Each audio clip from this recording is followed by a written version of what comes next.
brand new fake bougie. You so fake bougie right now. That shit is crazy. I don't know where all this fake bougie shit came from. Right, bitch.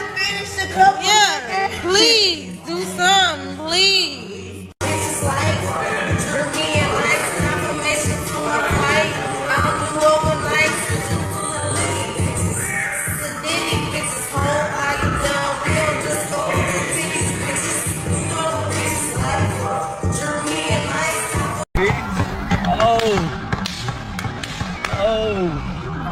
You did? Go, nigga.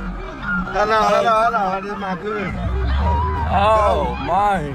Go. She was 14 weeks pregnant when she was shot 4 times in the face. She was 14 weeks pregnant, a nurse 2 semesters from her degree, and somebody walked up to her Range Rover in the dead of night and put 4 bullets in her face. Her own mama says it wasn't random, and her baby was set up by somebody she trusted. She loved makeup, she loved dressing up, she loved beauty. So, and she was a ditty. That's the same young woman running her own boutique, making the dean's list, planning a gender reveal for a baby she never got to hold. And months later, nobody has been arrested, which means whoever did this is still out there living free. But before we get into Qualisha's story, let's start with this story. Before we ever get to a woman shot in her own car, you need to understand a young man out of Fort Worth, Texas, who figured out how to have his own father killed without ever stepping foot outside his cell. His name is Braylon Lamont Brown, but on the streets and on the mic, everybody knew him as Crazy Boy Bray. And when the police finally sat him down in a room to talk, this is the energy he gave them. That's what's going on. I don't want to talk. You don't want to talk? No. Are you sure? Yes, sir. Okay.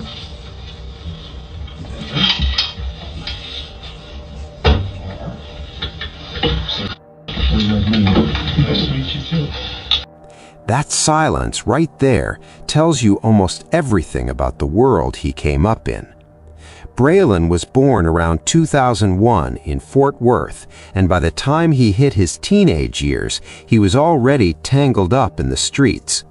Court records say he lived with his father until he was 15, and even helped him change VIN numbers on stolen cars to make them look legit before they got flipped. So this wasn't some kid who wandered into crime by accident. He was raised right next to it, learning the moves from the same man who was supposed to be teaching him how to be a better one. Fort Worth itself plays a big role in how he turned out, because that city takes the street life seriously. One of his own people put it plainly in an interview, saying Fort Worth is basically the California of Texas when it comes to gang culture, with real rules and real consequences that a young man is almost expected to fall into. Braylon fell all the way in. At 15, he got locked up in the Texas Juvenile Justice Department for burglary and aggravated assault. And that lockup is where 2 things happened that shaped the rest of his life.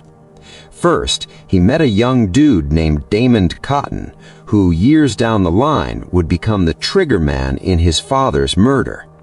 Second, he started rapping, and his very first song reportedly pulled around 100,000 views, which was enough to make him believe the music could be his ticket up out of there. By April of 2019, he was documented as a member of the Rolling 60s Crips, with the tattoos, the posts, the phrases, the whole uniform. As Crazy Boy Bray, his music leaned all the way into that life, with tracks like No Flexin' and a remix of You Feel Me alongside the late Ab0rt that pulled around 9 million views and made people around Dallas and Fort Worth start paying attention. When he had a little money in his pocket, he wanted the whole world to know it, and he was never shy about talking down on everybody around him. Said niggas, you feel me, like niggas won't blemish me and shit for no reason, but like, you niggas broke. Everybody I know around this bitch broke. You know what I'm saying? Santana just got out. I took him to the jeweler. I spent 45K. But that flexing was just the surface. Underneath it, his family was breaking apart in the worst way you could dream up, and his own name was getting dragged through the mud in the streets. Bloggers and rival rappers, including his own cousin Go Yayo, started saying Braylon had snitched, which in his world is about the worst thing you can be called. Braylon pushed back on that hard, because for a man like him, the no-snitch code wasn't just talk, it was his whole identity, and he wore it like armor even when it was choking him. That snitching talk followed him everywhere, and it got loud enough that people were openly questioning how a man locked up on a first-degree murder charge could suddenly be walking the streets again. He was in jail for first-degree murder, and I guess a lot of people were saying while he was in jail, he was snitching, so there's no way he should be getting out. Anyways, he just bonded out of jail for first-degree murder. After reading the comments, people in the comments are still saying, how the fuck did he get out? A lot of people saying that he snitched. By the time all this was swirling, the gang unit already had Braylon marked as one of the more active young offenders in the city. Prosecutors would later say his name had been tied to several shootings around Fort Worth. He had also built a reputation off diss tracks that mocked rivals and dead ops, blurring the line between what he rapped about and what he was actually accused of doing. That's the world he was moving in, one where the music and the murder cases fed off each other, and a young man's whole worth got measured by how hard he was willing to go. The real damage, though, goes back to his older brother, Kevin Brown Jr., the one they called Little Kevin. Braylon idolized that man and talked about him like a hero. When Little Kevin was killed during a robbery attempt back in 2016, it left a hole in Braylon that never healed, and you can hear how deep that loss cut him when he talks about it in his own words. What happened with Kevin, if you don't mind me asking? Shit, he died 4 years ago. He from a home invasion. What you mean? He tried to hit a lick. Oh, he tried to hit the lick. Yeah, he tried to hit a lick and shit. He got killed by enough credit. Now, here's where the betrayal comes in, and you have to follow it slowly because it's a knot. Little Kevin had a child with a woman named Rebecca Willis, who everybody called Shay. After Little Kevin died, Shay didn't move on from the family in the normal way.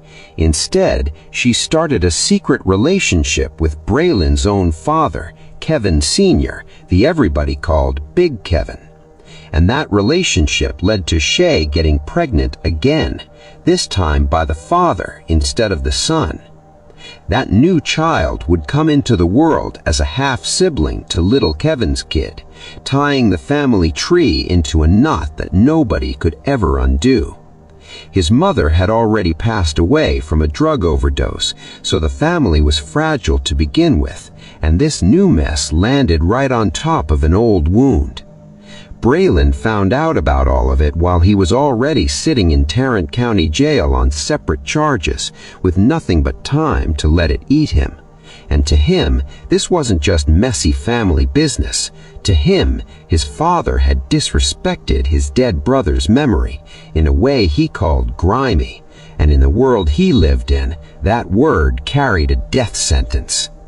Most people who feel betrayed like that scream, cry, cut somebody off and keep it moving. Braylon sat in that cell and started building a plan, and time was the one thing he had plenty of. The scariest part of Braylon's whole plan is that he was locked up the entire time and still pulled it off, which is the kind of thing that makes police look at jail phones and tablets a whole lot harder. He used the jail communication system to send messages in code, calling guns controllers and bullets pieces, and the murder itself just a play. That code is exactly what let him run a killing right under the nose of the jail he was locked inside. Well, y'all know he on bond for murder, I ain't gonna speak on some other situations, but shit, I guess the situation, I wasn't there, so shit, I really can't speak on what I ain't see. But shit, I guess the situation. Braylon ran through those intermediaries to get Cotton's information, to confirm he had access to weapons, and to move money around. By the time the calendar hit January of 2022, everything was falling into place. His girlfriend, Alexis Ab0rt, bought the bullets at a sporting goods store and got them to Cotton. Cash App handled the gas money. Cotton had his driver, his girlfriend Ashlyn Durham, and the two of them rode past the house to scout it out. On the morning of the 25th, Braylon fired off messages telling his people to stop stalling and do it that same day, and then he personally set the trap. Around 4:53 in the afternoon, Braylon got on a three-way call with Ab0rt and his father. He talked to Big Kevin about jewelry, about chains and grills, and told his daddy a package was waiting for him out at the mailbox. Big Kevin, a 47-year-old father of 6 with no gang ties of his own, stepped outside his home to go check that mailbox like any one of us would if our kid told us something was there. He had no idea the voice guiding him out the door belonged to the son who wanted him dead. That's when Cotton leaned out the back window of a black Chrysler that had been parked across the street for around 11 minutes and opened fire with a rifle that had a homemade catcher on it to grab the shell casings. One shot to the head, brick fragments from the mailbox scattered everywhere, and Big Kevin dropped right there and died at the scene. To make it even colder, Shay Willis was there, and when the police first showed up, she lied and claimed the dying man was her father to hide the whole affair. At first, the detectives figured this might be gang payback aimed at Braylon himself, since he had real enemies out there. But the scene didn't move like a random hit, and the getaway car handed them their first thread to pull. That black Chrysler had a bent fender and a flat tire, damage distinct enough that the city cameras and license plate readers traced it straight back to Durham's apartment. Once they had the car, the whole thing started coming undone for everybody who touched it. Durham confessed after her arrest and laid out the payment that had been promised to Cotton. When detectives searched Cotton's place, they found the rifle, the bullets, and handwritten letters showing that he and Braylon were close. Then the real weight came down. A detective named Michael Soanes built an entire timeline out of more than 75,000 tablet messages, plus phone logs, social media, and Cash App records. And every road on that map led back to the man sitting in the cell. Prosecutors even used Braylon's own rap lyrics against him because some of his songs talked about his father and the situation in ways that sounded a lot like a confession set to a beat. He'd recorded music from behind bars that pointed the finger right back at his daddy for what he did, basically telling the world not to be mad at him, but to be mad at his pops. When you brag about the very thing you're on trial for, you hand the state a weapon, and that's precisely what happened here. His defense fought hard to keep those lyrics out, but the courts ruled he'd opened that door himself the moment he denied ever having a motive. Braylon went to trial in November of 2023 under Texas's law of parties, which basically means you can be found just as guilty for ordering a killing as the person who actually pulls the trigger. He took the stand, denied all of it, and told the jury he had found God and turned his life around, but he'd already turned down a 50-year plea deal, betting everything on walking free, and the jury wasn't buying the performance. There were older heads around him who'd watched cases like this play out 100 times, and they tried to warn him before it was too late. I watched his trial where they said he was like, they asked him like, did you kill people? He's like, nah, I didn't kill nobody, but I hurt people that hurt me. I said, whoa, can't say that shit. Not to the process. Yeah, it's deep with him. Like, he got 2 more murder cases to go. Oh, shit. Take the plea deal and thank God that you might see another day. Man, but Brian, fuck that shit. You know anything that you done and how you done it. Take the plea deal. I don't know what you're doing, but take the plea deal. He didn't take that advice, and the price was the rest of his life. The jury convicted him, and the judge handed him life without parole as a repeat offender, pointing to his ties to other killings around the city. Cotton, the man who actually fired the shot, was sentenced to 65 years in his own separate trial. Braylon appealed and tried to argue that the lyrics and other evidence should never have been allowed, but in July of 2025, the Texas Second Court of Appeals upheld his conviction and left him exactly where he sits today. The family that raised him got torn to pieces, with a grandmother who lost a son to her own grandson's orders. So that's a rapper who put a hit out over a pregnancy and a betrayal and got caught because the smallest details told on him. Now hold that thought, because the next story flips the whole thing upside down. This time, the rapper isn't the one giving orders. This time, she's the one found in the driver's seat, and nobody has answered for it yet.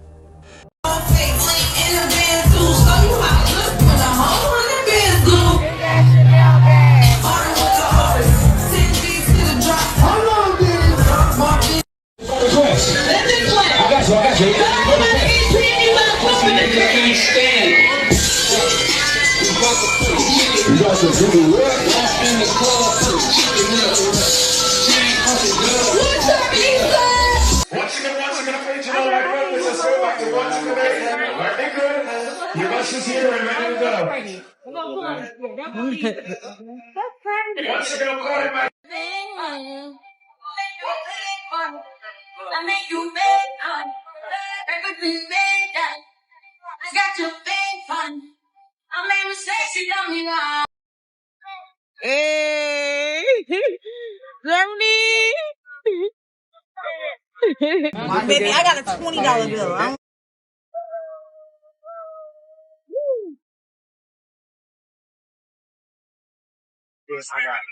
Did it power on? What's up, bougie bitch? How far do we have to take my phone to charge because we need your phone. Okay. Period. Y'all be looking like our Debo, nigga. You can't get in this section. Just know when we get drunk and start arguing, don't rush up on the people. Hey, I'm gonna leave you alone. Don't get him started. I know who my daddy is. Yeah. What's going on is they're burning. Oh, y'all can't see my eye. My eye is under. You said what? Hey, I'm ready for my camera time. You guys see the end of confessions? The picture that Sade posted of Riley.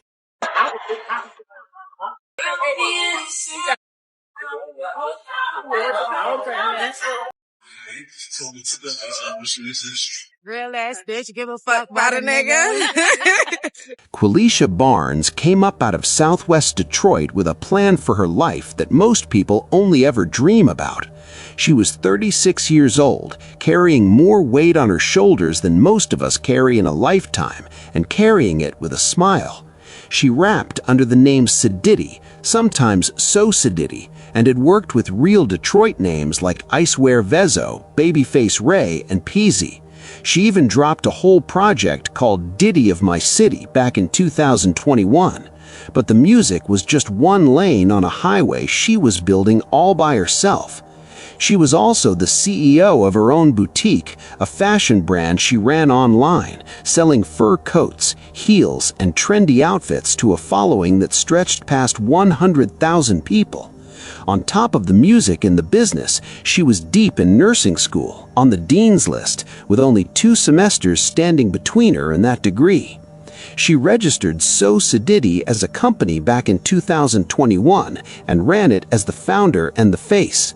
Her personal page ran past 100,000 followers, and her bio told her whole story in a few words, from the D to the A, Detroit to Atlanta, a girl who took her city with her everywhere she went. Bitch, look again. Love owner standing in my section. He know how we spin. Good to see the niggas that we win. Get the mug in. Beat a bitch ass and tell her go get your cousin. 1942 shots, bitch, I'm buzzing. Stomp your ass out, then I leave with your husband. Little bitch, where you at? You ain't got no pay, you ain't got no racks. Fly me out the country, nigga, fly me back. When I touch down, gotta stop at Saks. When I get the Dior, I'ma do the hat. Bitch, that nigga yours, you can have him back. 2 APs bust down and ain't made none. Gang. Fucking so loud.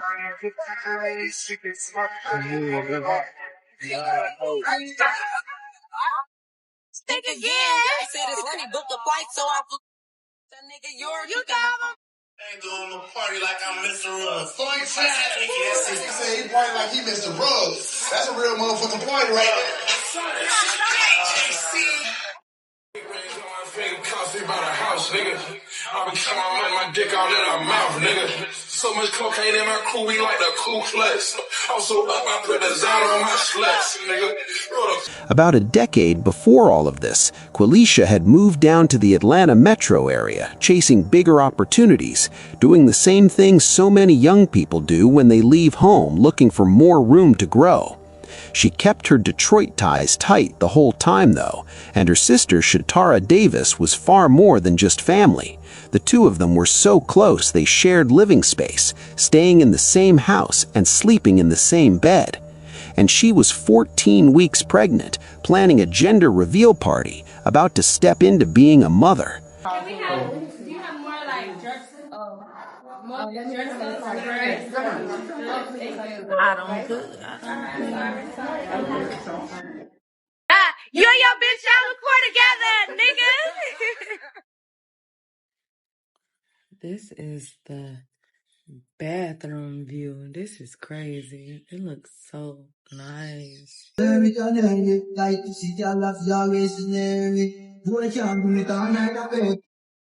my dog, show my dog. It's my dog. It's my dog, show. It's my dog.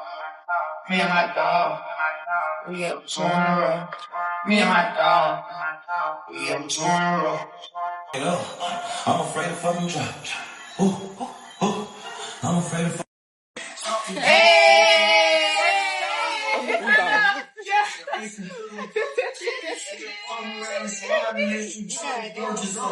Look, I need to. Name different type of cereal. Whoever messes up, take the first legs. This is a major list. And it's like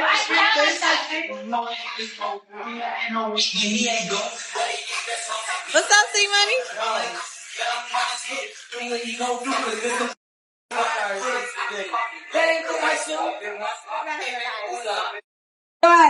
Look at Lily. Yo. I got your t-shirt.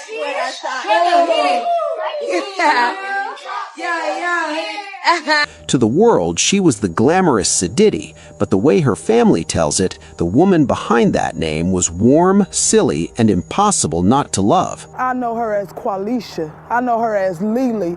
I know her as we in the same house in the same bed. That's what I know her as. All that friend stuff, I don't care about none of that. That was my sister. When you understand how tight that bond was, you start to understand why the family took what happened as something aimed directly at them, and why they refused to let it go. Because on the early morning of April 8, 2026, everything Qualisha was building came to a dead stop on a quiet residential street in southeast Atlanta. At about 1:23 in the morning, Atlanta police got a call about a person shot on Springside Place. When officers pulled up, they found her white Range Rover Sport, a truck worth around $80,000, sitting in the middle of the street as it had just rolled to a stop on its own. And inside, in the driver's seat, they found Qualisha unresponsive with multiple gunshot wounds. EMS pronounced her dead right there, and homicide detectives were called in immediately. The truck itself told part of the story, because it was a fairly new Range Rover she had been proud enough to post about on her own page.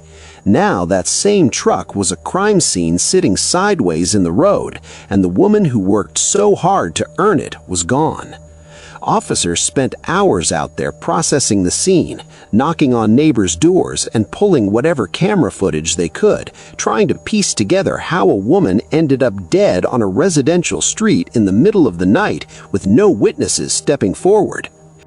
A young, beautiful 36-year-old who was shot 4 times in the face Not only that, she was also expecting. Passed away due to her wounds. She was also a rapper and was about to graduate from nursing school. Her family said she was shot 4 times in the face, and the medical examiner determined those shots came from outside the vehicle. Now really think about what kind of shooting that's telling you. Nobody empties a gun into a woman's face 4 separate times because they want her purse or her truck. And that is exactly why her family refused to accept any idea that this was just random big city violence. The family also pointed to the pieces that just didn't sit right. This happened in a neighborhood, not outside a club, at almost 1:30 in the morning, which made it look like she was on her way to see somebody she knew. She was reportedly supposed to be heading out to see her sister soon after, meaning her final hours were pointed forward, towards more, and then in a matter of seconds, it was all gone. It's worth noting that the very first police release didn't even name her or mention the pregnancy, which is standard in an early homicide, so it fell on the family to put a face and a story to the woman found in that truck. So the question her mother started asking out loud is the same question all of us are left asking. Who wanted this woman dead, and who helped them do it? Here's the part that keeps this whole thing burning.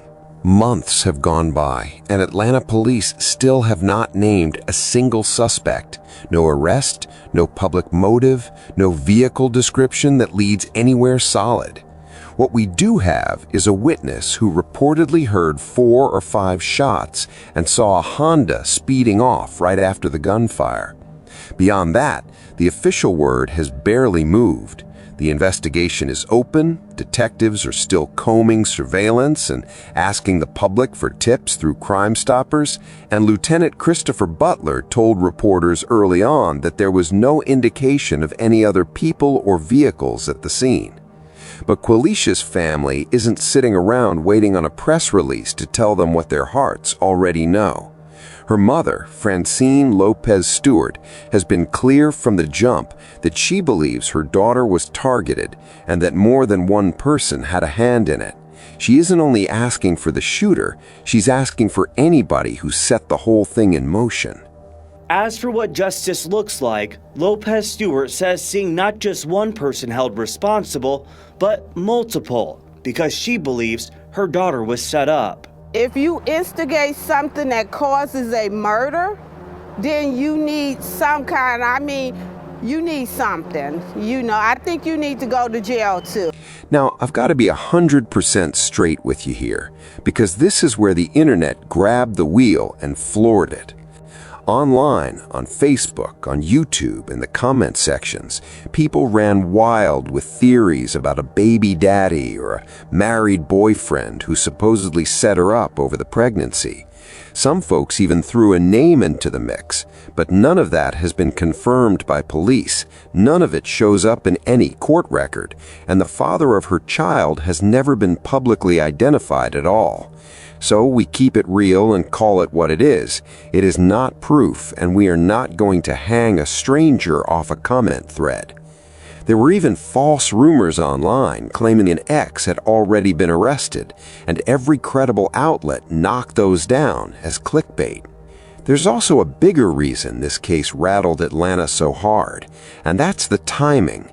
In roughly the same 9-day stretch, 2 other women, Bianca Huntley and Zamari Spearman, were also shot inside their vehicles in the Atlanta area, and Huntley was pregnant too. Police have said those cases are not connected and are being worked on separately with no shared suspect. Still, 3 women were shot in their cars in a little over a week with no quick answers, leaving a whole city asking whether their women were safe, even as the official line stayed the same. What we can do, instead of guessing, is look at how these things usually go when the personal connection is out in the open, because there's a Georgia case that reads like a dark mirror of the exact fear Qualisha's family is living with. Back on October 5th, 2021, an 18-year-old woman named Akila Ware was shot to death while driving her own car in Troup County, Georgia, about an hour southwest of Atlanta. She was pregnant too, 33 weeks along with a baby girl, and she was a mother of 5 who worked in healthcare, a woman with a full life, just like Qualisha. The pattern lines up in a way that'll give you chills. Just like Qualisha, Akila was a pregnant black woman shot multiple times while sitting behind the wheel of her own vehicle. Gut-wrenching story out of Troup County where a pregnant 29-year-old mother of 5 was killed in what authorities believe was a drive-by shooting. Akila Ware's killer is still out there on the streets, and her family is desperate for answers and justice. They spoke with Fox 5's Patty Pan about their devastating loss. Akila Ware's family is pleading for the public's help in finding the person or people responsible for this crime. The 29-year-old was shot and killed while driving down the road. Both she and her unborn child died from those injuries. You know, like you just gonna wake up, out of it, and it's, just not gonna be true. It's not gonna be so, Twyla Ware's heart has been ripped open. This mother could barely talk about her daughter Akila's sudden death, a beautiful soul lost too soon. Troup County investigators say they were called out to State Route 18 near East Drummond Road Tuesday for a vehicle crash just before 1 in the afternoon. That's when they say they found the 29-year-old LaGrange woman in her car unresponsive. Firefighters had to extricate Ware from the car, and that's when we're told they noticed the bullet holes on the driver's side door. We don't believe it was random. We do believe that the suspect knew this victim and the victim knew the suspect, but we don't have a good enough name to put out there yet. But we're certainly working all the leads. Detectives believe she was shot at, and then her car went off the road and slammed into a tree. The incident happened in broad daylight. Very bold and very cold and very callous just to do this, and that's why we certainly want to, put a name with a shooter, and so we can get that person, or if there were other people involved, get both of those people in custody. Ware, whom families say was a registered nurse, has 5 children and was pregnant again at the time. Neither she nor her unborn child survived the injuries. Akila, she was a very smart, bright young lady. If anybody have any information, please come forward. Do it for us, her family, her kids especially. Troup County authorities say that this is a top priority for their department. They believe that second car involved is possibly a silver Nissan with front end damage. Anyone with any information is being urged to call authorities or Crime Stoppers. In an attack that was clearly aimed and not random at all. But there's one enormous difference between the two cases, and it's the very difference Qualisha's family is praying they finally get. In Akila's case, the personal connection was right there on the surface, which meant the police were able to move fast.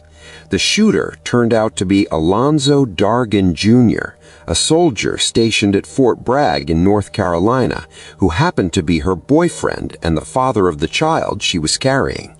On the surface, this was the last man you'd expect, a decorated soldier with around a dozen years of clean service and no record of trouble behind him. He followed her car down Highway 18, fired round after round into it until it was riddled with holes, and ran her off the road.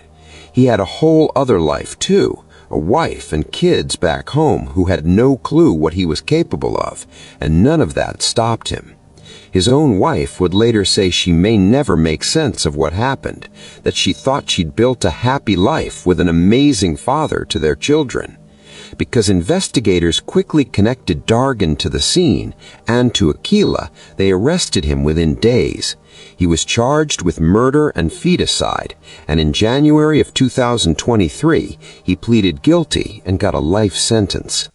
This U.S. soldier is now in custody facing several charges in the murder of a pregnant woman from LaGrange, Georgia. And that woman, Akilah Ware, the 29-year-old who was shot at the intersection of Highway 18 and Whitesville Road. And today, investigators revealed some brand new information about exactly what happened. CBS 46's Savannah Louie has more now from Troop High School, where the pair met years ago. Savannah, what have you learned? Mother, she tells me that not only did her daughter go to school with a man they think killed Akilah, but also she was pregnant with his child, and that could have been one of the reasons behind her tragic death. So, and I just want everybody to know what a great person my daughter, was. A shimmering tribute on an otherwise dull highway is a parallel to the bright spark from 29-year-old Akilah Ware. She was always, making you laugh with something silly.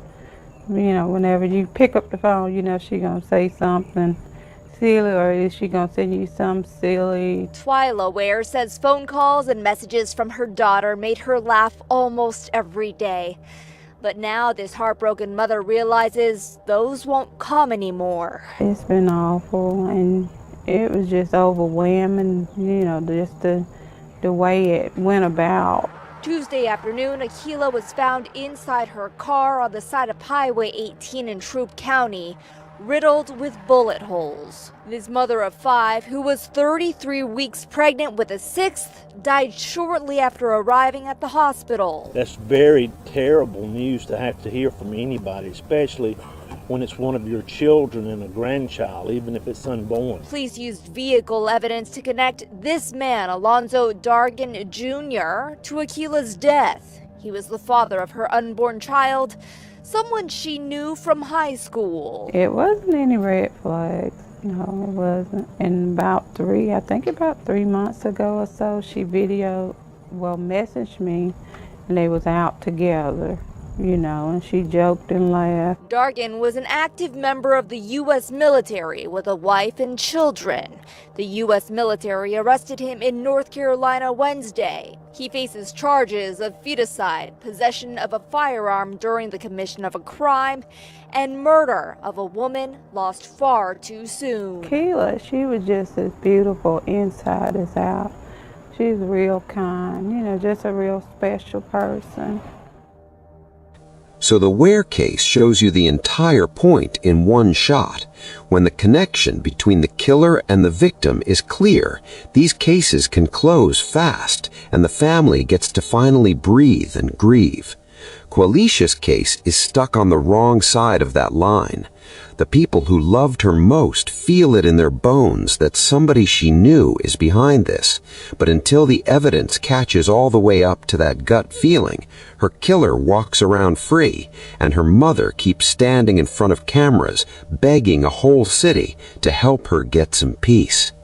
And that leads us right into a third story, one where a family's worst suspicion about the person closest to the victim turned out to be 100% true. Makeva Jenkins is the kind of woman a whole neighborhood roots for because she built herself into something out of absolutely nothing. She grew up without money and without privilege, and at one of the lowest points in her life, she was flat out homeless with her family. Instead of letting that break her, she started her own company right in the middle of the struggle, the Prime Enterprise Group, coaching other people on how to build their own businesses. And she wasn't selling a dream she never lived. She earned a master's degree, clawed her way out of poverty, and spoke openly and proudly about how far she had come. Back in 2013, my family and we experienced a financial hardship, and I was homeless. We were homeless. And I still started my business in the midst of us trying to find a place to stay. In fact, just a couple of hours before her death, she'd boasted on Facebook about how she'd gone from being homeless to running a multi-six-figure business in just a few short years, telling the world her life was good. She was proud, and she had every right to be, because she earned every bit of it. She met her husband, Yuri Jenkins, at church back on New Year's Eve of 2009.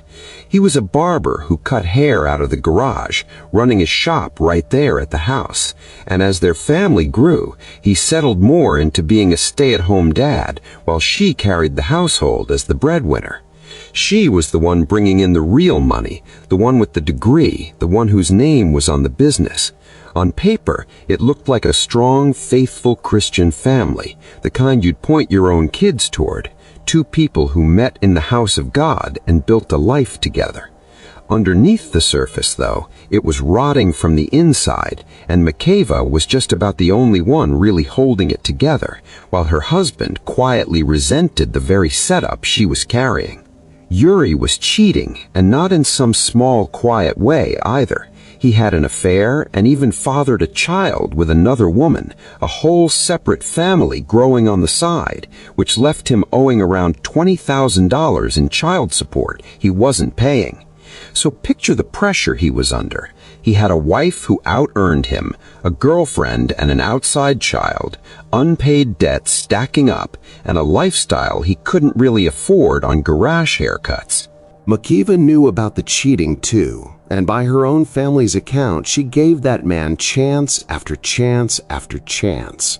The money was tight, the marriage was strained, and by May of 2017, Makeva had finally reached her breaking point and briefly filed for divorce.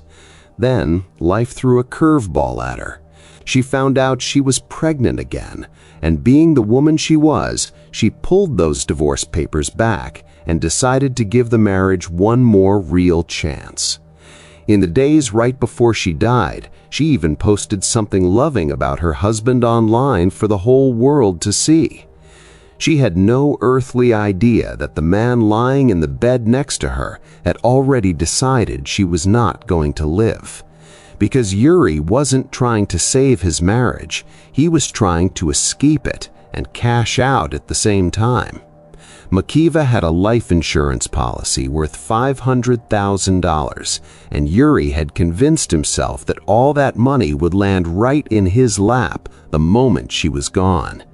In his head, killing his pregnant wife wasn't just a way out of a marriage he was tired of. It was a business move. It was a payday. So he went looking for help, and he found it inside his own circle of trust. Yuri went to a longtime friend named Dimitri Dale, a man he'd known since childhood through church. At first, he tried to soften the ask by claiming the hit was meant for his father. Then, he dropped the mask and told the truth. He wanted his wife dead because he just didn't love her anymore.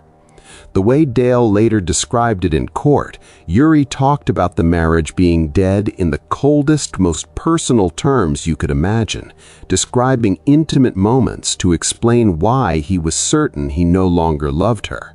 That's how far gone this man was. Dale eventually stood up on the witness stand and told the whole world exactly whose idea this was from the very beginning. Day 2 of the trial continued with the alleged middleman Dimitri Dale testifying against his longtime friend Yuri Jenkins. During his testimony, he says Jenkins told him that he didn't want anyone talking about his wife's murder over fear of getting arrested. Dale brought in a 19-year-old named Jovan Joseph to actually carry out the killing, and this is a piece you can't skip past. Joseph had no beef with Makeva. He didn't know her, he had no reason on earth to want her dead, no history with her at all. The only thing that put that woman in his sights was money coming down the chain from her own husband. That's what made the prosecution's case so strong later on, because there was no other explanation for why a 19-year-old stranger would walk into a sleeping woman's bedroom and end her life. The day before the murder, Yuri met Joseph at the family home, handed him a cheap handgun he'd bought for around $60, and paid him $10,000 up front, with a promise of $20,000 total once the insurance came through. Joseph would later testify that Yuri pushed him hard to move quickly, telling him, "Man, listen, this has got to happen right now, today. This is the perfect opportunity," and flat out calling the whole thing a money play. The plan was designed to look like a robbery gone wrong, so nobody would ever look twice at the husband. Early on June 29, 2017, Yuri was up late cutting hair in the garage while Makiva's brother waited his turn and Dale hung around the house. Then Joseph walked in, wearing a mask, waving a .38 caliber revolver, playing the part of a home invader. He barked orders, forced the men upstairs, let the children get carried out of harm's way, and made everybody lie face down on the floor. Makiva's brother, Quay, lived through every single second of it, and years later he could still hear it clear as day. He forced all of us to go upstairs. He walks into the room, and the gun goes off. My sister just got shot in the head. All right, we have units on the way, all right? I held her in my arms. She was alive. Joseph walked into the dark master bedroom where Makiva was sleeping, aimed at her head, and fired one single shot, because in his own chilling words later, he was trying to finish the job. Then he ran out, jumped into Dale's white Dodge Charger, and vanished into the early morning dark. Makiva's brother made a frantic call for help while his sister fought for her life on that bedroom floor. 911 emergency. Someone please get here now! Hello? Get here now, my sister is dying for her life, man. She's fighting for her life. My sister just got shot in the head. Somebody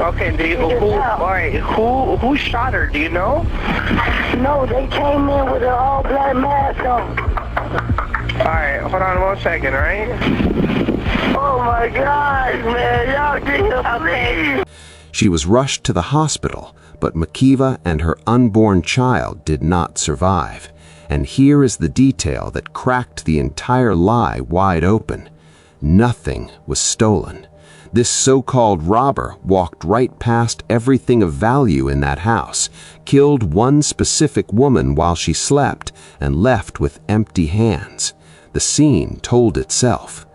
Even her own husband stood in front of cameras, playing the grieving widower, calling her everything she was, while knowing the whole time exactly who sent that gunman through his garage. My wife was a good wife. She was a good mom. She was an entrepreneur. She came from nothing to something. At first, detectives wondered if Makiva had been targeted because she'd been posting online about her money and her success. But as they worked the house and the upstairs bedroom, the story fell apart fast, and that staged robbery started looking like exactly what it was. Well, Makiva Jenkins was murdered in cold blood. Nothing was stolen. So whoever broke in and committed a home invasion didn't take anything. There were other cracks too, and they were everywhere. Makiva's brother Quay had heard the gunman's voice earlier that same day and swore it belonged to somebody who'd come by the house, but Yuri kept insisting it was nobody they knew. Then Yuri's behavior in the days after made people's skin crawl. He reportedly went to a strip club the very next day and posted about it, and at the funeral folks said he barely cried, 1 or 2 tears that didn't even seem real. Detectives kept pressing him, and the getaway car finally gave them the thread they needed. That white Charger got abandoned less than a mile from the scene, and it belonged to Dale. The suspect, after murdering Makiva, left the scene in a white Dodge Charger. He abandoned the Charger on Lawrence Road just south of Pensacola, which is about 0.9 miles from the scene. Surveillance and a fast food receipt tied that car right back to the crew, and Dale's phone showed him blowing up Joseph over and over. Once detectives finally leaned hard enough on Dale, he broke and handed over secret recordings he'd made of Yuri talking about keeping the murder quiet, including a moment where Yuri panicked the second his name was said aloud. On top of that came Joseph's own handwritten game plan letter, 3 whole pages laying out the hours leading up to the shooting, which his own mother found and turned over to the police. But the coldest piece of evidence in the entire case came straight from Yuri's own greed. Just a few days after burying his pregnant wife, he called the insurance company to collect the $500,000, and that's the moment he learned the twist that made this whole nightmare completely pointless. He wasn't even the beneficiary. Makiva had named a relative on that policy instead. He murdered the mother of his children and their unborn baby for a payday that was never once coming to him. Once Dale flipped, the dominoes fell in order. Joseph was arrested that September on what would have been Makiva's own birthday, indicted for first-degree murder, and the middleman, Dale, was hauled in front of a judge and held without bond, too. Mr. Dale, you're here this morning because you've been indicted for first-degree murder with a firearm. Sir, we asked that the court hold the defendant to no bond and that the court make findings if there is proof evident presumption great in this case. All right, well, this was an indictment, so Mr. Dale will be held no bond and the case will be set downtown. Thank you, Mr. Dale. Then that December, they came for the man who started it all. Yuri was picked up and charged with first-degree murder in the death of his own wife. All right, Mr. Jenkins, good morning. Charged with first-degree murder with a firearm. Yuri Jenkins is charged in the murder of his wife, Makiva Jenkins, who was shot by a masked man after she opened the door of her home before 2 a.m. on June 29th. Yuri Jenkins was at the home near Boynton Beach, as were their 2 young children and Makiva Jenkins' brother, a relative told the Post. A fight broke out and a man fatally shot Jenkins. Another man, Jovan Joseph, was arrested in September. It is unclear who shot Makiva Jenkins. No bond, no contact with the family of the deceased, and no contact with the co-defendant. Do you understand? Yes.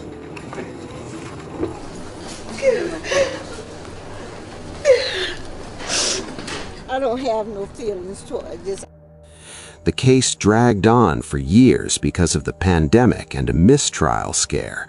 The pain in that courtroom ran so deep that at one point Makiva's brother tried to rush across the room at Yuri and had to be carried out by deputies, saying later he really was trying to kill the man who took his sister. In the end, both accomplices took deals and testified, and even though the defense tried to paint them as nothing but liars, the prosecution laid the motive out plain as the 3 L's of murder: loathing, lust, and lucre. The jury saw the bigger picture clearly. Yuri Jenkins has found him guilty of hiring a hitman to kill his pregnant wife, Makiva Jenkins. The judge sentenced him to life in prison. We in the jury find as follows. As to count 1, we find the defendant guilty of first-degree murder as charged in the indictment. Yuri Jenkins was convicted of first-degree murder in May of 2022 and got life in prison with no possibility of parole. Joseph, the shooter, got 15 years in exchange for his testimony, and Dale got a far lighter deal for cooperating early. Yuri appealed, but in December of 2023, the 4th District Court of Appeals upheld the conviction, calling the evidence against him substantial. Makiva's grandmother, the woman who raised her like a daughter, stood in that courtroom and said what everybody was feeling, that there were no winners here, only justice for a granddaughter who should still be alive. And if you're sitting there thinking a husband staging a break-in to kill his wife for insurance money has to be some once-in-a-lifetime kind of evil, let me leave you with one more name before we go. Out in Las Vegas, a man named Thomas Randolph earned himself the nickname the Black Widower.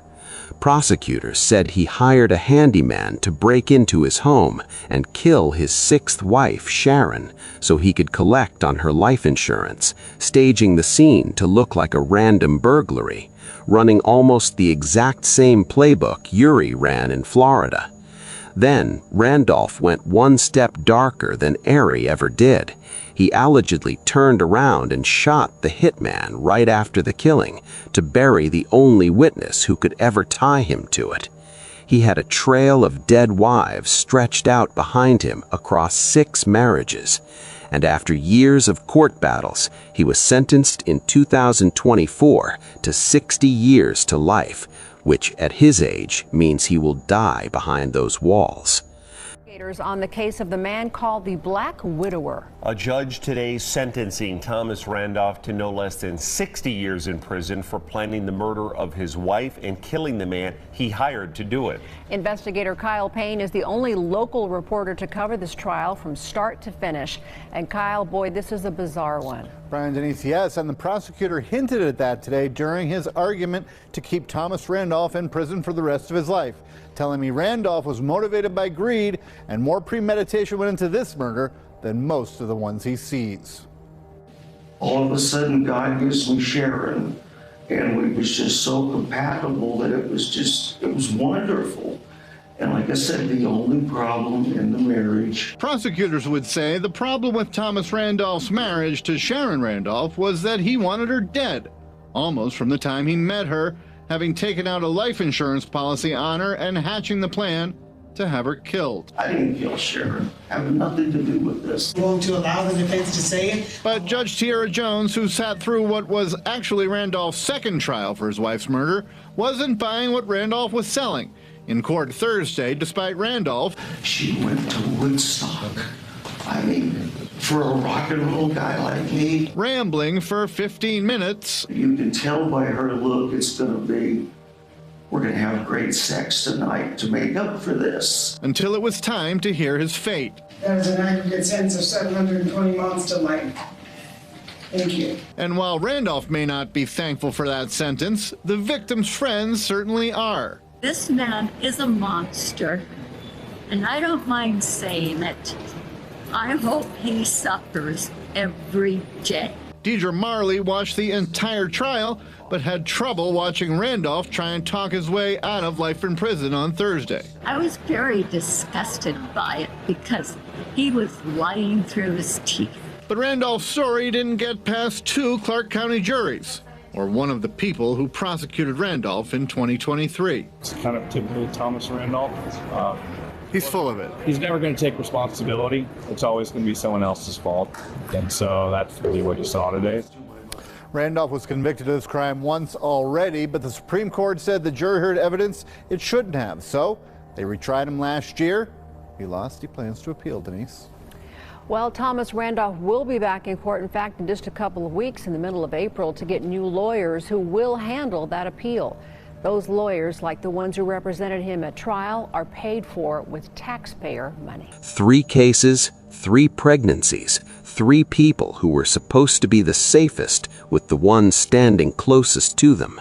In all 3, the line between justice and silence came down to one simple thing. And that's how fast somebody was finally willing to tell the truth. What do you think about these cases? Let me know in the comment section.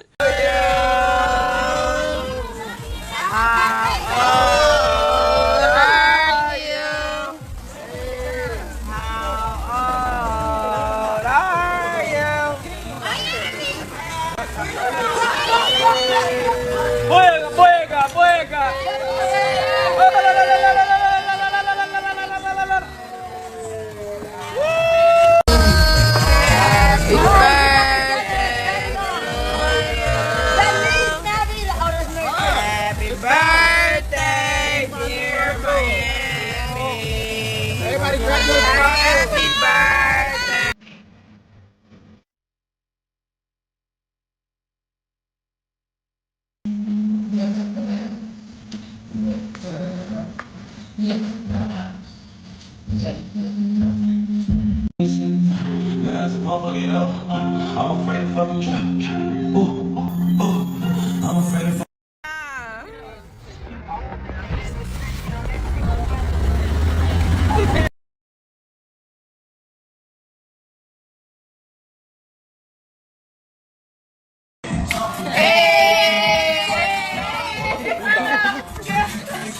Look, I need to. Look at Lily. Yeah. I got something to say to you. Yeah.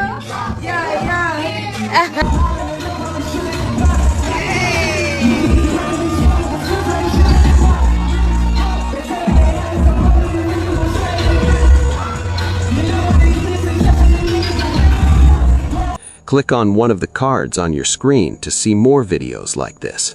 See you in the next one.